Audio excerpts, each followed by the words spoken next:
Bonjour à tous. Il s'est passé malgré tout un séisme à l'Assemblée nationale parce que cette motion de rejet contre le projet de loi immigration, c'est la première depuis 25 ans à l'Assemblée nationale. Ce n'est pas rien, c'est un coup d'arrêt d'ailleurs après 20-49-3 depuis les dernières législatives juin 2022 de la part de la Macronie. Mais maintenant, vu comment la Macronie dans ses premières heures, je voulais un petit peu de recul pour voir comment elle allait réagir, et là on le voit ce 12 décembre matin, la Macronie va essayer de mettre la poussière sous le tapis, donc la responsabilité va revenir aux oppositions parlementaires, avec des guillemets, dont on voit bien l'intérêt de les mettre sous surveillance, comme nous le faisons depuis des mois et des mois, où je vous révèle la réalité de leur vote, côté LFI, côté LR, côté RN. On voit qu'il y a beaucoup de trahison. Ben, ça paye, parce qu'ils se sentent de plus en plus sous notre surveillance, la surveillance du peuple, de la résistance, plus essentielle que jamais. Donc on va continuer et on va voir que normalement, on doit aller vers un retour aux urnes. Une dissolution soit directe, soit via une motion de censure qui renversera le gouvernement. Je vous explique tout dans cette vidéo, bien évidemment. On va revenir aussi sur ce projet de loi immigration très rapidement. Il faut arrêter aussi les faux semblants. L'immigration est gérée par l'Union européenne, ses juges, et par les juges de la CEDH. À 90%. Donc cette loi, ce projet de loi ne changeait rien du tout. Quasiment rien à la politique d'immigration de la France comme dans tous les autres domaines. Donc là, on est sur du spectacle. Mais je vais y revenir rapidement également, même si ce n'est pas le cœur de cette vidéo. On en a déjà beaucoup parlé. N'hésitez pas à partager cette vidéo, elle est importante. Vous allez entendre des analyses que vous n'entendez pas sur les chaînes info ou aux 20h. N'hésitez pas à lui donner de la force, notamment en vous abonnant ou réabonnant à cette chaîne YouTube, en cliquant pour cela sur s'abonner en dessous. C'est un petit clic, c'est gratuit, je vous le dis. C'est tellement important, je sais que beaucoup en sont conscients. Les vidéos sont mieux recommandées par YouTube si vous êtes abonné à la chaîne plutôt que pas abonné. Voilà. Vérifiez que YouTube d'ailleurs vous a pas désabonné, ça peut arriver. Réabonnez-vous s'il vous plaît le cas échéant. Mais quelle que soit votre ancienneté sur la chaîne, merci vraiment du fond du cœur et vous pouvez vous abonner. Et ça aidera énormément à la diffusion de ces vidéos. On se retrouve samedi 16 décembre. Alors là, c'est très sérieux. Rendez-vous Paris 14h, place du Palais Royal pour le cortège national. Ouvert à tous, sécurisé. Toutes les générations sont particulièrement les bienvenues parce que ça va être l'esprit de Noël par ailleurs. Mais un esprit très combatif. Il y aura plein de surprises. Un esprit très combatif parce qu'on va lutter contre les jeux orwelliens. On voulait des JO olympiques, pas orwelliens, totalitaires, QR code, reconnaissance faciale dans l'espace public, confinement olympique, brandi. La folie totale, ça concerne tout le monde, je peux vous le dire. Parce qu'il y a des choses qui dureront après les JO. Le chaos total, l'explosion des prix. Venez, venez. On n'accepte pas qu'on piétine nos libertés et celles des générations qui viennent. On va le dire haut et fort. Et on va organiser la désobéissance par rapport à ces QR codes notamment, et l'inscription sur le registre numérique et le boycott. Venez, samedi 16 décembre, rendez-vous 14h, place du Palais Royal à Paris.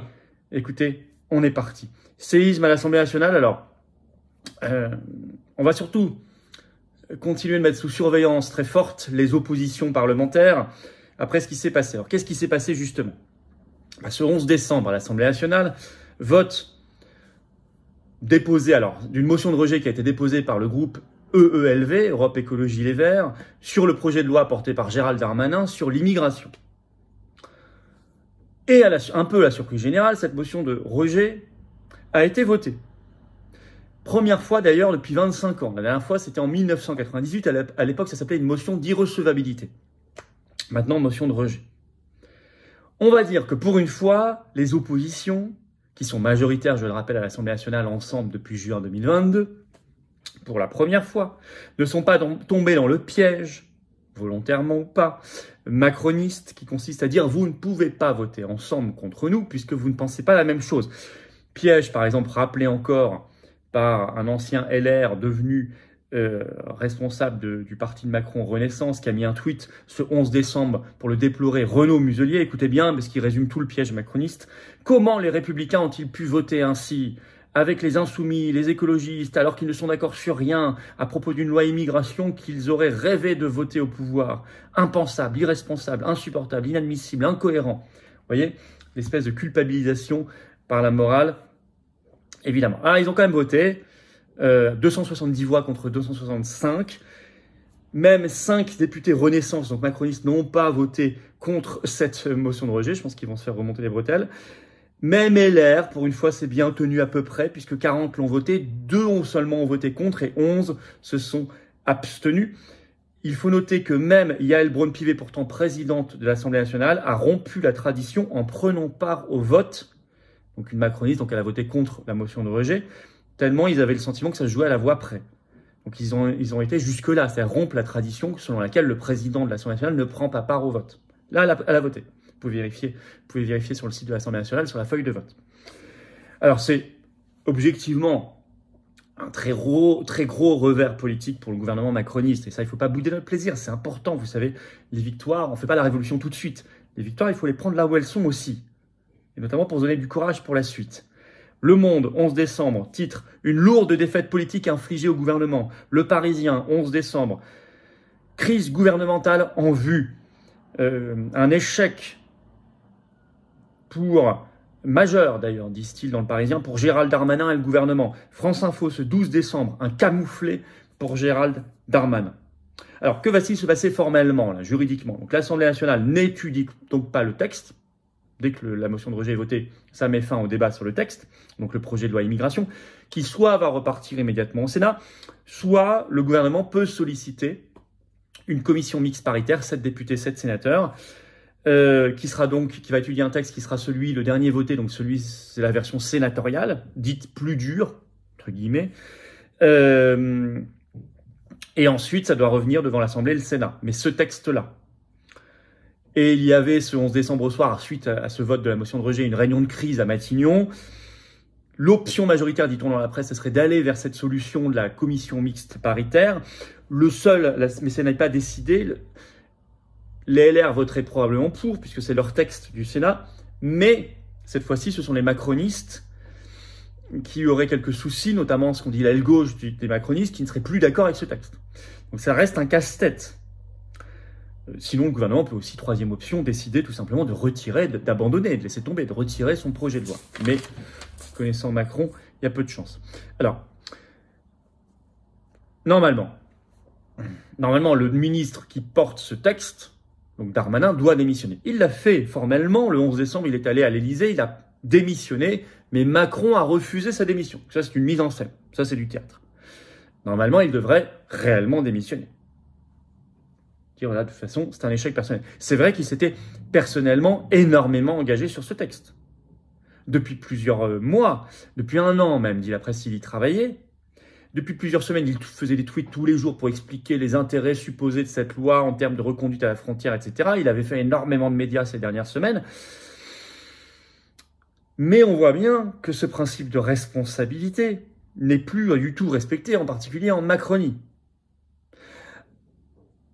Ce qu'on doit obtenir, c'est un retour aux urnes. Soit Macron dissout directement l'Assemblée nationale, et il y a des élections là dans les semaines qui viennent. C'est prévu il y a un délai assez court d'ailleurs prévu par la Constitution, et comme c'est très court, nous aurions besoin de votre aide parce qu'il est hors de question qu'il n'y ait pas cette fois-ci des députés frexiteurs. Pas une fausse opposition, des vrais résistants et défenseurs des libertés. Et qui vont aller poser le problème de l'UE, de l'OTAN, de la CEDH, de l'OMS, etc. au sein même de l'hémicycle. Pour cela, on aurait besoin de votre aide dès maintenant en termes de candidature, candidats et candidates, de moyens financiers pour faire campagne. Ça coûte cher, de militantes bien sûr, mais on n'en manque pas. Et puis évidemment, de construire le plus vite possible le meilleur rassemblement souverainiste, authentique, solide possible. Mais ça, on travaillera le cas échéant très très vite. Mais on va déjà se préparer en amont. Nous sommes prévoyants aux patriotes. Mais si Macron ne dissout pas directement l'Assemblée nationale, c'est aux oppositions de l'y forcer.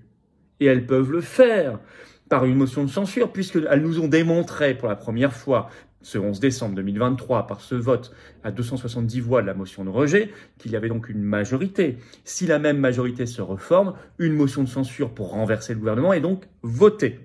Et derrière, là, à tous les coups, Macron procédera à la dissolution de l'Assemblée nationale. Donc, opposition, on vous attend au tournant. Parce que nous, on constate que vous avez commencé à bouger quand vous avez senti, mois après mois, notamment depuis tout le travail que font les patriotes, quand on met la lumière sur vos votes réels à l'Assemblée nationale, au Parlement européen, où on démontre, les députés RN, les députés LR, LFI, qu'en réalité, la plupart du temps, vous votez avec la Macronie, vous laissez passer par une abstention complice. Ça vous a beaucoup dérangé qu'on fasse ce travail-là de manière de plus en plus forte, y compris dans mes vidéos, les directs le vendredi, j'en ai pas beaucoup parlé exprès, parce que je sais qu'ils regardent, je sais que ça les agace, j'ai vu qu'ils ont essayé de riposter, leurs députés m'ont attaqué sur Twitter, peu importe, ou dans la presse. On continuera le boulot et on sait que ça fonctionne. On va vous mettre sous surveillance plus que jamais. On vous attend au tournant là. Laissez pas le gouvernement macroniste nous embourber suite à ce vote de la motion de rejet dans de la petite politique politicienne comme ils vont essayer de le faire maintenant pour essayer de noyer la crise. Il faut battre le fer tant qu'il est chaud, et il est chaud maintenant. Déposez une motion de censure maintenant, renversez le gouvernement et allons aux urnes, allons au peuple souverain. Nous remarquons par ailleurs que les oppositions, entre guillemets, ont enfin pris leurs responsabilités quand même sur une loi mineure. Parce qu'on peut parler de tout ce qu'on veut, cette loi immigration, on en parle beaucoup dans les médias, mais on en parle proportionnellement,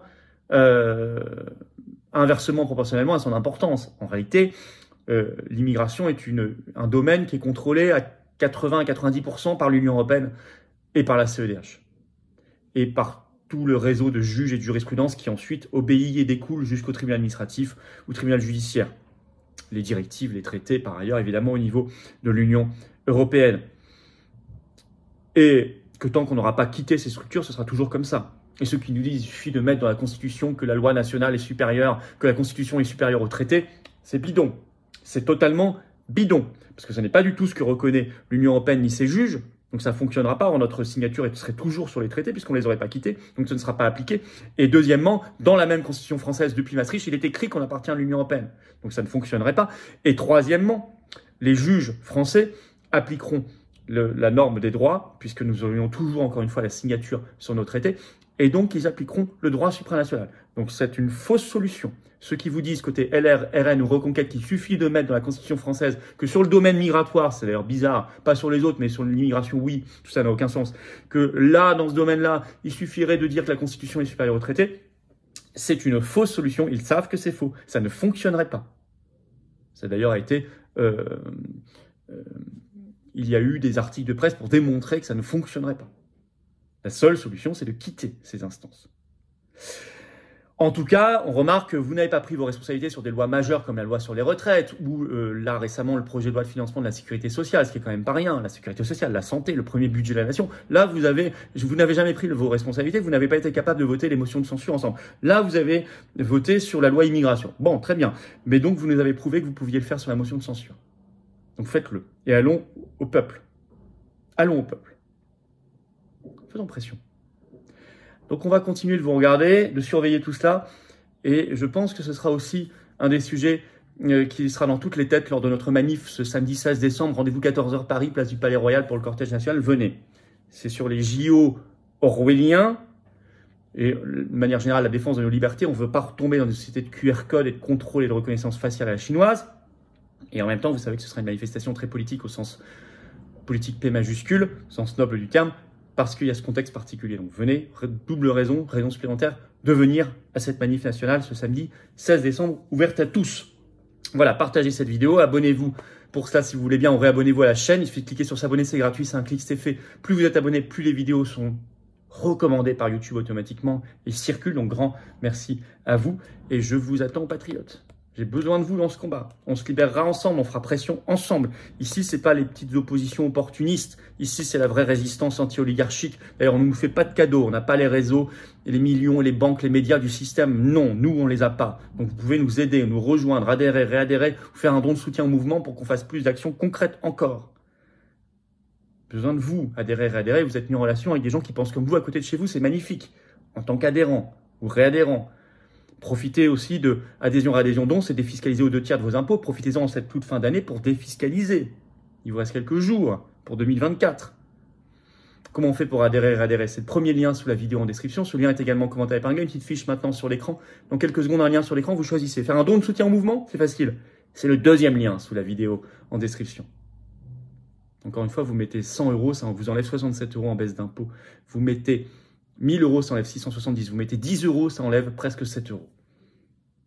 Bravo aux donateurs, aux réadhérents, bienvenue aux nouveaux adhérents patriotes. Vive la France!